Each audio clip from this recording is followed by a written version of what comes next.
फ़िक्र से फारिग बेफ़िक्र बादशाह बनने की, सदा बेगमपुर के बादशाह स्वरूप में स्थित रहने की, सर्व खजानों से संपन्न रिचेस्ट इन द वर्ल्ड बनने की, सदा उमंग उत्साह के पंखों से उड़ती कला को प्राप्त करने की, सदा बाप समान बनकर समाप्ति को समीप लाने की, बाप दादा की दुआएं वरदान का पात्र बनने की, अव्यक्त बाप दादा की हम आत्माओं के लिए आज की अव्यक्त मुरली से शिक्षाएं। वरदाता परमपिता परमात्मा हम आत्माओं को सर्व कमजोरियों से मुक्त होने की विधि बता रहे हैं। सहज विधि है दान करना। दान करने की विधि से मीठे परमात्मा कहते हैं कि सर्व कमजोरियां जो हैं वो समाप्त हो जाएंगी और दाता विधाता का वरदान प्राप्त कर लेंगे। स्पष्ट करते हैं कि भक्ति मार्ग में भी ये नियम होता है कि जब भी कोई वस्तु की कमी होती है तो जिस वस्तु की कमी होती है उसी का दान करने से उसकी पूर्ति फिर होनी शुरू हो जाती है। स्पष्ट करते हैं कि दान करना माना देना नहीं होता है, दान करना मतलब असल में लेना होता है। अब जैसे हम आत्माओं को चाहना है कि हमको सुख मिले, शांति मिले, प्रेम मिले, तो परमपिता परमात्मा हम आत्माओं को सिखाते हैं कि पहले दूसरों को देना शुरू करो।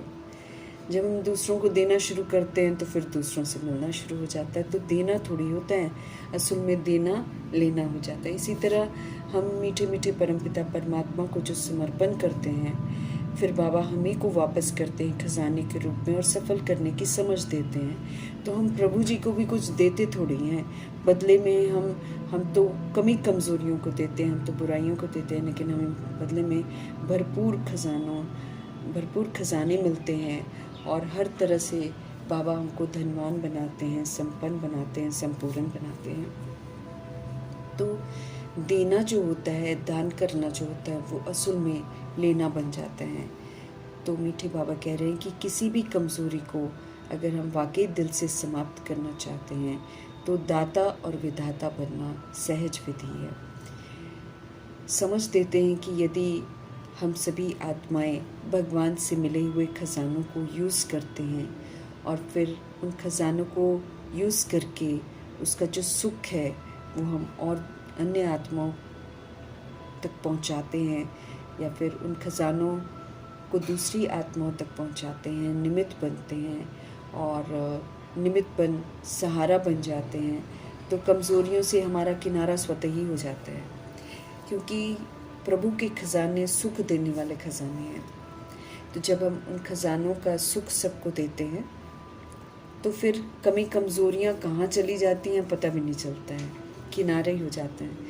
तो बाबा इसीलिए हमको कहते हैं कि आप अगर दाता विधातापन के शक्तिशाली संस्कार, ये शक्ति चाहिए ना, क्योंकि इस समय हम सब कमज़ोर बन जाते हैं, औरों में या चीज़ों में हम आसक्ति रखते रहते हैं और मिलता कुछ नहीं है, तो हम सब कमज़ोर बन जाते हैं। लेकिन मीठे परमात्मा हमको शक्तिशाली संस्कार धारण करने सिखाते हैं, समझ देते हैं कि हम दाता के बच्चे असल में दाता थे, अभी हम मंगता बन गए हैं। तो फिर से वो देने वाला जो संस्कार होता है वो शक्तिशाली संस्कार होता है। तो उसी शक्तिशाली संस्कार को इमर्ज करना है। तो फिर जब हम इमर्ज करेंगे तो कमज़ोर संस्कार स्वतः ही समाप्त हो जाएंगे, क्योंकि हम अच्छी चीज़ें देना सीख जाएंगे ना। तो जब हम अच्छी चीज़ें देंगे तो सुख की प्राप्ति होगी। जब सुख की प्राप्ति होगी तो मन जो है उसी में मगन हो जाएगा, खुशी मिलनी शुरू हो जाएगी, शक्ति मिलनी शुरू हो जाएगी, परमपिता परमात्मा से दुआएं मिलनी शुरू हो जाएंगी। जिनके प्रति हम दान करते हैं उनसे हमें दुआएं मिलनी शुरू हो जाएंगी। फिर पता भी नहीं चलेगा कि कब हम कमज़ोरियों के संस्कारों से छूट गए हैं।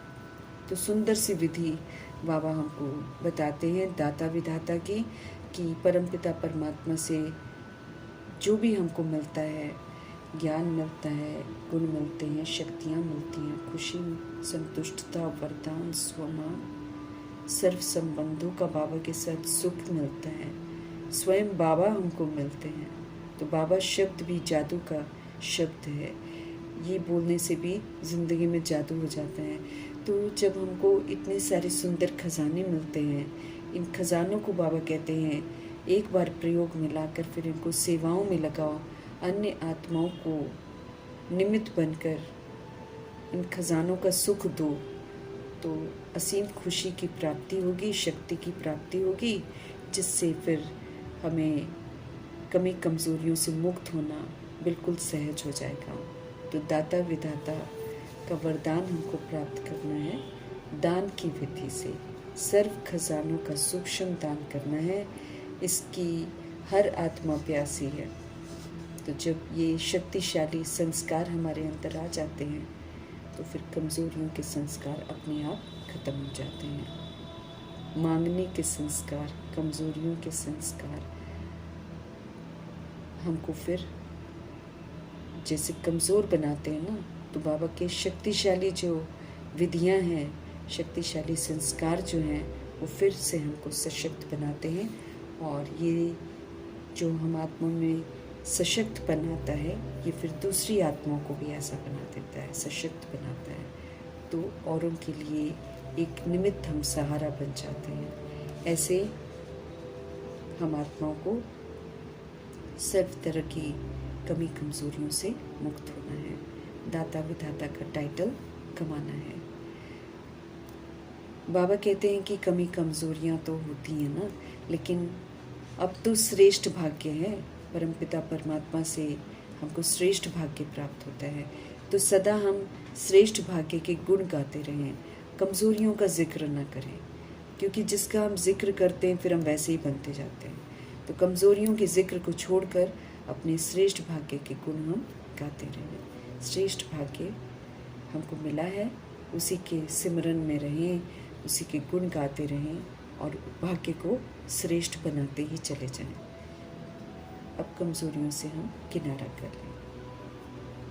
अव्यक्त इशारे हमको मिल रहे हैं, सहज योगी बनने का इशारा मिल रहा है, और उसके लिए बाबा हमको भिन्न भिन्न तरीके से समझाते हैं कि परमात्म प्यार को अनुभव करो। समझ देते हैं कि जिससे प्यार होता है और उसको जो अच्छा लगता है वही तो किया जाता है। तो मीठे परमात्मा को बच्चों का अपसेट होना बिल्कुल ही अच्छा नहीं लगता है। इसलिए बाबा कहते हैं कि हम सब कभी भी ये ना कहें कि क्या करें, बात ही ऐसी थी इसलिए हम अपसेट हो गए। बाबा कहते हैं कि अगर बात अपसेट की आती भी है तो भी हमको अपसेट नहीं होना है, हम अपनी श्रेष्ठ स्थिति में स्थित रहें और दिल से अपने बाबा को याद करें और उनके प्यार में समा जाए। तो बाबा तो कभी अपसेट होने ही नहीं देते हैं। अगर हम दुनिया की वस्तु वैभव व्यक्तियों पर निर्भर रहते हैं तो वो चीज़ें नहीं मिलती हैं, तो फिर वो हमको अपसेट करती हैं। लेकिन बाबा तो कभी भी ऐसा नहीं करते कि हमें दिल शिकस्त करें, हमें अप्रसन्न करें। वो तो सदैव हमको खुश करते हैं। इसीलिए बाबा अपना बनाकर फिर हम आत्माओं को कहते हैं कि कभी भी किसी बात में आकर अपसेट मत हो, बल्कि आप दिल से एक बार बाबा कहो और बाबा के प्यार में समा जाओ। सारा अपसेटपन जो है वो सारा ख़त्म हो जाएगा। हम कभी भी नाखुश नहीं होंगे। परमपिता परमात्मा सदा खुश रखते हैं, लेकिन फिर वही है ना कि हमारा कनेक्शन फिर बाबा के साथ होना चाहिए, तब तो खुश रखेंगे। जब हम उनसे कनेक्ट ही नहीं होंगे तो फिर बाबा क्या कर सकते हैं। इसलिए पुनः हम आत्माओं को अपनी तरफ आने का इशारा करते हैं और बाकी अपसेट स्थिति से दूर रहने की समझ देते हैं। सर्वशक्तिवान परमपिता परमात्मा हम आत्माओं को मास्टर सर्वशक्तिवान बनाते हैं और समझ देते हैं कि दृढ़तापूर्वक तप करो, अच्छाइयों को धारण करने का और सारे कमी कमजोरियों को खत्म करने का। ज्वालामुखी तपस्या चाहिए। एक बाप दूसरा न कोई कनेक्शन रहे, बाबा के साथ कनेक्शन रहे और दृढ़तापूर्वक हम सभी आत्माएं उन कारणों को ख़त्म करें जो हम आत्माओं के कमज़ोरियों का कारण है। समझ देते हैं कि ये जो मैंपन की पूंछ है ये सहज हटती नहीं है, ये 63 जन्मों की पूंछ है जो कि कलयुग में आकर तो बहुत पक्की हो गई है। इसका जलना बहुत ज़रूरी है। ये जब तक नहीं जलेगी तब तक हम अपने आप को अच्छा बना नहीं सकेंगे और संपन्न संपूर्ण बना नहीं सकेंगे। इसलिए ज्वालामुखी तपस्या, दृढ़ता वाली तपस्या करके मैंपन की पूंछ को जलाना है और बाप दादा समान बनना है। निराकारी सो आकारी फरिश्ता बनना है, तब हम समाप्ति को समीप ला सकेंगे। अखुट अविनाशी खजाने के मालिक हैं बाप दादा। हम आत्माओं को अखुट खजाने देते हैं। अब उन अखुट खजानों को यूज़ करके फिर सेवाओं में लगाकर औरों को भी उन खजानों का सुख देकर हमको संपन्न बनना है। हमें अपने जमा का खाता बढ़ाना है। इसलिए आज 3 खातों की तरफ ध्यान खिंचवा रहे हैं ताकि हम सभी आत्माएं अपने खातों को चेक करें कि क्या हम उसे भरपूर कर रहे हैं या नहीं। समझते रहें कि अपने पुरुषार्थ द्वारा श्रेष्ठ प्रारब्ध का जो खाता है उसको चेक करो कि कितना जमा है, कितनी श्रेष्ठ प्रारब्ध बनाई है। फिर संतुष्ट रहकर सभी आत्माओं को संतुष्ट करना है। तो इस विधि से हमें दुआएं प्राप्त होंगी। तो संतुष्टता से दुआओं का खाता हमने कितना जमा किया है उसको चेक करना है। फिर तीसरा, मनसा वाचा कर्मणा, मनसा को निराकारी बनाकर, वाचा को निरंकारी बनाकर और कर्मणा को निर्विकारी बनाकर संबंध संपर्क के द्वारा कितना हमने बेहद की निस्वार्थ सेवा की है, जिससे पुण्य का खाता जमा होता है। तो चेक करना है, सेवा को भी चेक करना है कि संतुष्ट क्या हम सभी से रहते हैं, क्योंकि सबसे संतुष्ट रहकर ही हम संतुष्ट कर सकते हैं। और श्रीमत पर चलकर पुरुषार्थ करके हमको अपनी श्रेष्ठ प्रारब्ध बनानी है। तो श्रेष्ठ प्रारब्ध, दुआओं का खाता और पुण्य का खाता बाबा हम आत्माओं का चेक कर रहे हैं। हमें भी इसकी चेकिंग करके देखना है कि कितना हमने जमा किया है, जमा कर भी रहे हैं या नहीं कर रहे हैं, ये भी ध्यान रखना है। और निशानी बाबा हम आत्माओं को यही समझा रहे हैं कि अगर हम जमा कर रहे होंगे, अगर सदा सर्व प्रति स्वयं प्रति हम संतुष्टता स्वरूप होंगे, सर्व प्रति फिर हम शुभ भावना, शुभ कामना और सदा अपने को खुशनुमा, खुश नसीब स्थिति में अनुभव करेंगे। अगर हमारा जमा का खाता जमा हो रहा होगा तो फिर हम सदा संतुष्टता के स्वरूप होंगे और सदा सभी के लिए हमारे मन में शुभ भावना, शुभकामना होगी और फिर हम अपने को खुश नसीब स्थिति में अनुभव करेंगे, खुशनुमा अनुभव करेंगे। तो चेक करना है कि इन निशानियों से कि कितना हमने अपना जमा किया है, कितना हम इन निशानियों को अनुभव करते हैं। और फिर साथ में ये भी स्पष्ट करते हैं बाबा कि सिर्फ खजाने जो हैं उनको जमा करने की चाबी है कि हम आत्माओं में भाव जो होना चाहिए वो निमित्त होना चाहिए। करावनहार परमपिता परमात्मा हमसे करा रहे हैं और हम निमित्त बनकर कर रहे हैं। इसमें मैं मेरा नहीं आना चाहिए, दे अभिमान का। और फिर साथ में हमारा भाव निर्माण का होना चाहिए, स्थापना का होना चाहिए। हमें किसी भी तरीके की मान की इच्छा नहीं होनी चाहिए, किसी भी तरीके का हमारे अंदर में स्वार्थ भाव नहीं होना चाहिए। अगर निमित्त भाव, निर्माण भाव, निस्वार्थ भाव है तो फिर ये खजानों को जमा करने की चाबी है। इस चाबी को सदा साथ रखना है। और फिर बाबा कहते हैं इस विधि से चेक करते जाओ। और फिर साथ में ये भी बता रहे हैं कि चाबी का नंबर भी पता होना चाहिए। और चाबी का नंबर है 3 बिंदियाँ। मैं आत्मा बिंदी, दूसरा मेरा बाबा बाप बिंदी और तीसरा ड्रामा का फुल स्टॉप बिंदी। No questions, no corrections, no quotations, no reaction, no rejection. अब तो श्रीमत पर चलना है और बिंदी लगाते जाना है। तो ये चाबी भी होनी चाहिए और चाबी का नंबर भी हमको याद रहना चाहिए। वरना हमको दूसरों से एक्सपेक्ट नहीं करना है कि वहाँ से मिले, यहाँ से। हमको करना है, खजानों को जमा करके खजानों का सहयोग देना है। तो चेक करना है कि क्या हमारे पास चाबी है। फुल स्टॉप लगाना है, किसी के व्यवहार को नहीं देखना है, किसी का पाठ को नहीं देखना है। हमारी तरफ से हमको श्रीमद् प्रमाण चलते हुए सर्व खजानों का सुख देते जाना है और संपन्न संपूर्ण बनते जाना है। खजानों को खोलकर देखते रहना है कि खजानों की वृद्धि हो रही है कि नहीं हो रही है। और इसकी वृद्धि की विधि यही है कि हमको दृढ़तापूर्वक करना है। अगर हम साधारण विधि से चलेंगे तो साधारणता से तो हम कभी मंजिल पर नहीं पहुंच सकेंगे, न खजाने जमा कर सकते हैं। इसीलिए ज्वालामुखी तपस्या बाबा कहते हैं साधारण तपस्या से नहीं होगा, ये तो दृढ़ता वाली तपस्या चाहिए। एक बाबा से निरंतर कनेक्शन चाहिए।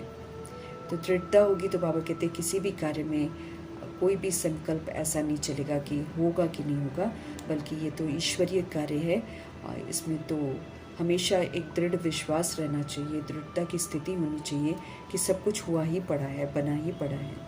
जिस कार्य में शिव पिता परमात्मा शामिल हैं वो कार्य नहीं हो ऐसा तो हो ही नहीं सकता है।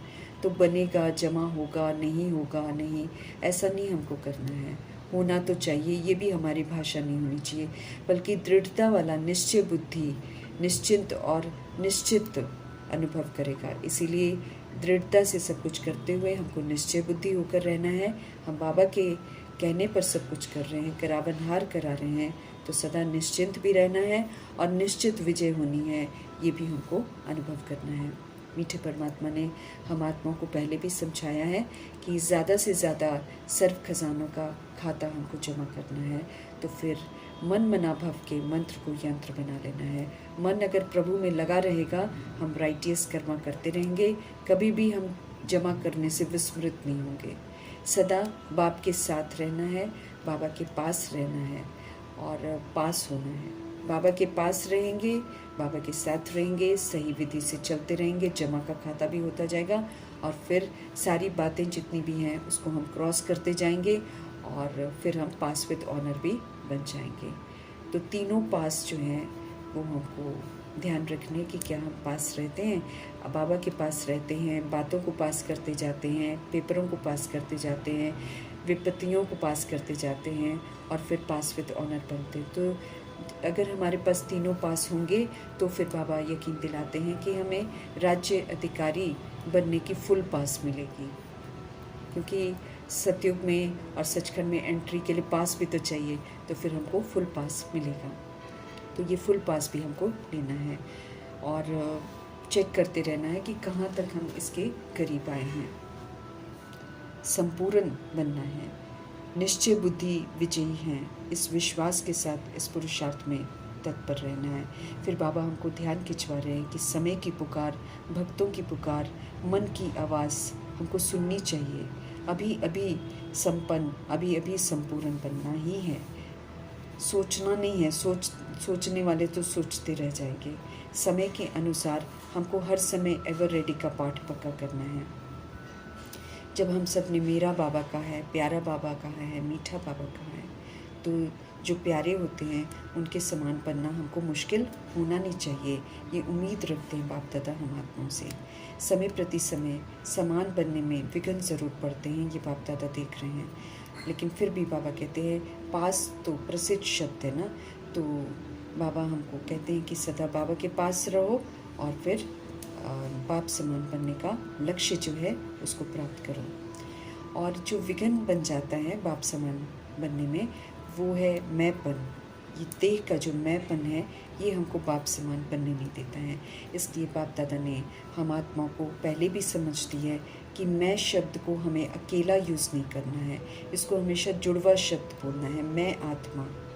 क्योंकि मैं आत्मा नहीं बोलते हैं और देभान में और देह अभिमान में मैं बोलते हैं, तो फिर ये जो मैं है ये अभिमान भी लाता है, बॉडी कॉन्शियस में हमको ले आता है, हमको अपमान भी अनुभव कराता है। लेकिन अगर हम मैं आत्मा बोलकर चलेंगे तो हम सदा स्वमान में रहेंगे, कभी भी कमज़ोर नहीं पड़ेंगे, कभी हमें अभिमान नहीं आएगा और कभी भी हम अपमान अनुभव नहीं करेंगे, बल्कि शुद्ध अभिमान में रहेंगे। हमें कभी भी दिल शिकस्त नहीं होना है। लेकिन ये जो देह का मैपन है ये हमको दिल शिकस्त भी बनाता है, हमको हमको बॉडी कॉन्शियस में भी लाता है। तो अब स्वप्न में भी बाबा कहते हैं इस दिल शिकस्तपन के मैं को और बॉडी कॉन्शियसनेस के मैंपन को आने मत दो। स्नेह की सब्जेक्ट में बाबा देखते हैं कि मेजॉरिटी पास है, लेकिन बाबा ये चाहते हैं कि हम सब समान बनने की सब्जेक्ट में पास विद ऑनर बने, इसमें हम कमाल करें, बाप समान बनने में कमाल करें, ये बाबा देखना चाहते हैं। बाबा ये भी स्पष्ट करते हैं कि सभी को मन तो है कि बाप समान बने, लेकिन दिल में प्रतिज्ञा करने के बावजूद भी आत्माएं जो हैं प्रतिज्ञा में कमज़ोर बन जाती हैं। और क्यों? क्योंकि जब परीक्षाएं आती हैं, क्योंकि जब तक परीक्षा हमारी होगी नहीं, हम ये जान नहीं पाएंगे कि हम बाप समान बने हैं कि नहीं। तो परीक्षाएं तो तरह तरह की आनी है, लेकिन परीक्षा मजबूत ना हो जाए, हमारी प्रतिज्ञा मजबूत रहे, इतना दृढ़ता हमारे में होनी चाहिए।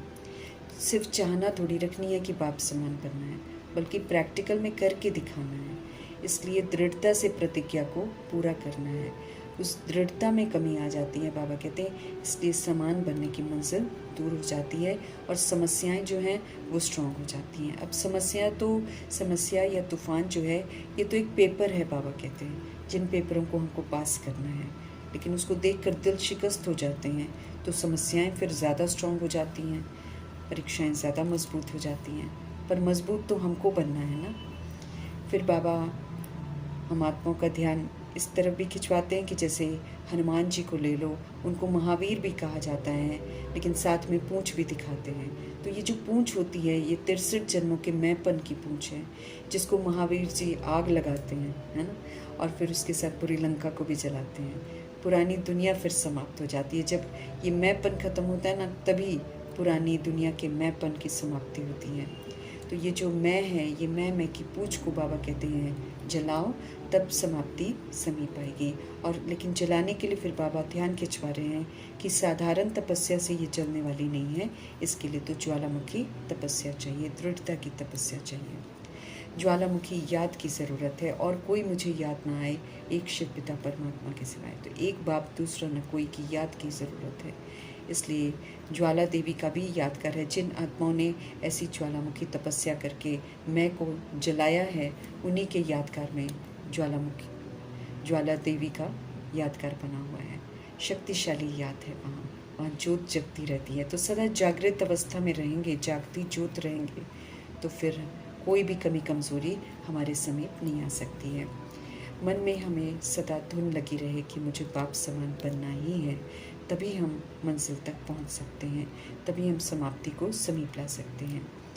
संगम युग अच्छा है, इसमें तो कोई दो मत नहीं है, लेकिन ऐसा नहीं सोचना है कि ये समाप्त नहीं होगा, ये तो समाप्ति होनी है। लेकिन बाबा कहते हैं हमें सिर्फ अपने बारे में थोड़ी सोचना चाहिए। दुनिया में जो आग लगी हुई है अत्याचार भ्रष्टाचारी की, दुखों की, वो भी तो हमको देखने है ना। तो हमें बाप समान दयालु, कृपालु, रहम दिल आत्मा बनना है। तो दुखी आत्माएं कितनी है, भगत आत्माएं कितना पुकार रही हैं, सब पर रहम दिल बनना है, सब पर रहम करना है, मर्सीफुल बनना है। सिर्फ अपने बारे में थोड़ी सोचते जाना है कि हम मज़े में रह रहे हैं। दुख तो बढ़ता ही जा रहा है, और बाबा कहते हैं ये बढ़ता ही चला जाएगा, एक्सट्रीम में चला जाएगा। इसलिए दुखियों पर रहम करना है और उन्हों को मुक्ति धाम में भेजना है, क्योंकि वो तो डायरेक्ट बाबा के साथ, बाबा से पढ़ते नहीं हैं। अब उनको इन सारे जंजालों से मुक्त करके और उनको वतन मुक्ति धाम में लेकर जाना है। तो सिर्फ वाणी की सेवा नहीं करनी है, लेकिन बाबा कहते हैं इस वक्त ज़रूरत है मनसा सेवा की, निराकारी मनसा से, और याद में रहकर वाणी की सेवा साथ साथ करनी है। एक ही समय पर बाबा कहते हैं दोनों सेवा साथ होनी चाहिए। सिर्फ चांस मिले सेवा का ऐसा नहीं कभी सोचना चाहिए, बल्कि प्रभु जी तो कह रहे हैं कि समय के प्रमाण अब तो चलते फिरते अपने चेहरे और चलन के द्वारा बाप का परिचय देना है। फिर हमारा चेहरा जो है वो बाप का परिचय दे, और हमारी जो चलन है वो भगवान जी के सिखाए हुए जो कर्म है उसको प्रत्यक्ष करें, क्योंकि हमारे बाबा निराकार परमपिता परमात्मा है। हमें उनको अगर प्रत्यक्ष करना है तो उनकी शिक्षाओं को आचरण में लाकर ही हम प्रत्यक्ष कर सकते हैं। इसीलिए चेहरे और चलन से हमको प्रभु जी को प्रत्यक्ष करना है। हमको चलता फिरता म्यूज़ियम बनना है। चेहरे से प्रभु का परिचय और चलन से बाप को प्रत्यक्ष करना है। ऐसे सदा सेवाधारी भव का वरदान दे रहे हैं बाबा, जिसे फलीभूत करना है। विधि पूर्वक चलकर हम फलीभूत कर सकते हैं। बाबा सदा वाह बच्चे वाह का गीत गाते हैं, तो हमें बाबा का वाह बच्चा बनना है, वाह वाह वाला बच्चा बनना है। मतलब कुछ कमाल करके दिखाएंगे तभी तो बाबा का जो ये गीत है उसको हम सत्य साबित करेंगे। हम सभी आत्माओं के स्नेह के संकल्प बाप दादा के पास साधनों से पहले भी पहुंच जाते हैं, तो बाबा बेशुमार स्नेह लौटाते हैं सबको, लेकिन अब हमें स्नेह का सबूत देना है। मीरा बाबा एक बार कह दिया तो हमको सदा याद रखना है, उनको कभी भी भूलना नहीं है। हिम्मत रखनी है, हिम्मत रखने से बाबा पदम गुना मदद देते हैं। हिम्मत नहीं रखेंगे तो फिर मदद भी नहीं मिलती है। यज्ञ सेवा दिल से करनी है और पुण्य का खाता तीव्र गति से बढ़ाना है। यज्ञ सेवा में संकल्प, समय और शरीर तीनों सफल होते हैं। संकल्प भी चलता है तो यज्ञ सेवा के लिए, समय भी फिर यज्ञ सेवा में व्यतीत होता है, फिर शरीर भी यज्ञ सेवा में अर्पण करते हैं। इस विधि से सेवा करनी है। प्रत्यक्ष फल भी मिलता है और भविष्य का फल भी जमा होता है। किसी के पास फिर व्यर्थ संकल्प नहीं आना चाहिए। खुश रहना है, खुशियाँ बांटनी है। यज्ञ सेवा करते हुए जो गोल्डन अनुभव हम करते हैं, वो गोल्डन अनुभव अपने अपने सेवा स्थानों में भी इमर्ज रहना चाहिए। माया के संकल्प फिर कभी भी हमारे मन में नहीं आना चाहिए। और जब कभी माया का संकल्प आ जाए, व्यर्थ संकल्प अगर आ जाए, तो बाबा कहते हैं मन के विमान से शांति वन में पहुंच जाना। बाप दादा ने हम सभी आत्माओं को जन्म की सौगात श्रेष्ठ मन का विमान दे दिया है। इससे हम कभी भी मधुबन पहुंच सकते हैं। मेहनत नहीं करनी पड़ती है, बस मेरा बाबा कहो और विमान पहुंचा देगा मधुबन। अपने को बहुत भाग्यवान समझना है। और चारों धाम की यात्रा भी हम बुद्धि से कर सकते हैं, मन के विमान से कर सकते हैं। पांडव भवन, हिस्ट्री हॉल, शांति स्तंभ, महाधाम है ये, और बाबा का कमरा स्नेह का धाम है। हम सब स्नेह मिलन कर सकते हैं। तो जब कभी हम उदास हो जाएं, किसी बात से उदास हो जाए, बाबा कहते हैं मन के विमान से झोंपड़ी में पहुंच जाओ, रूह रिहान करने आ जाओ। शक्तिशाली बनना है तो फिर शांति स्तंभ में पहुंच जाओ। वेस्ट थॉट्स बहुत आते हैं, बहुत फास्ट आते हैं, तो हिस्ट्री हॉल में पहुंच जाओ। और अगर बाप समान बनना है तो बाबा कहते हैं कि बाबा के कमरे में आ जाओ, तो दृढ़ संकल्प उत्पन्न हो। तो बाबा कहते हैं बाप दादा के कमरे में आओ, अनुभव करो, बाप समान बनो। ये गोल्डन चांस हर आत्मा को मिला हुआ है। ये मन रूपी विमान से कहीं भी रहते हुए हम मधुबन पहुंच सकते हैं, गोल्डन चांस ले सकते हैं, लेकिन हिम्मतवान बनकर रहना है। विघ्न विनाशक बन उमंग उत्साह से सेवा पर सदा तत्पर रहना है। कभी भी घबराना नहीं है और कहीं भी हमको कच्चा नहीं रहना है, हमेशा पक्का रहना है, दृढ़ता से इस मार्ग पर चलना है। बाप दादा कहते हैं कि दृढ़ संकल्प करो कि सफलता हमारा जन्म सिद्ध अधिकार है, विजय हमारे गले की माला है। इस निश्चय और रूहानी नशे में अनुभवी स्वरूप होकर रहना है, तो यकीनन हम मंजिल पर पहुंच जाएंगे। सफलता मूर्त इस विधि से हमें बनना है। परमपिता परमात्मा से मिले हुए जन्म सिद्ध अधिकार को बुद्धि में रखते हुए हर सब्जेक्ट में कमाल करने की विधि बताने वाले शिव पिता परमात्मा जी को